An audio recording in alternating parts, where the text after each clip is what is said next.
অবশেষে ইরানের সর্বোচ্চ নেতা আয়াতুল্লাহ আলী খামেনি নিহত হওয়ার খবরটি নিশ্চিত করেছে দেশটির গণমাধ্যম।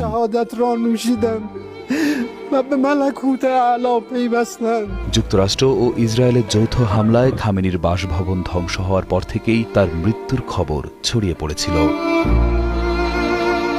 এই হামলায় ৮৬ বছর বয়সী আয়াতুল্লাহ আলী খামেনি সহ নিহত হয়েছেন তার মেয়ে, জামাতা এবং এক নাতি। ইরানের ফার্স নিউজ এজেন্সি বিষয়টি নিশ্চিত করেছে। সর্বোচ্চ নেতা আয়াতুল্লাহ আলী খামেনির মৃত্যুতে দেশ জুড়ে ৪০ দিনের রাষ্ট্রীয় শোক ঘোষণা করেছে ইরান।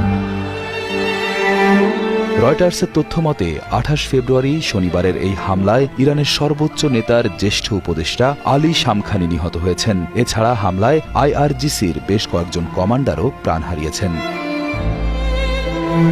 ১৯৮৯ সাল থেকে ইরানের সর্বোচ্চ ও আধ্যাত্মিক নেতা হিসেবে দায়িত্ব পালন করছিলেন আয়াতুল্লাহ আলী খামেনি। এর আগে আয়াতুল্লাহ খামেনি নির্বাসন থেকে দেশে ফিরে ১৯৭৯ সালে ইরানে ইসলামী বিপ্লবের নেতৃত্ব দেন, যার মাধ্যমে যুক্তরাষ্ট্র সমর্থিত শাসক মোহাম্মদ রেজা পাহলভির শাসনের অবসান ঘটে।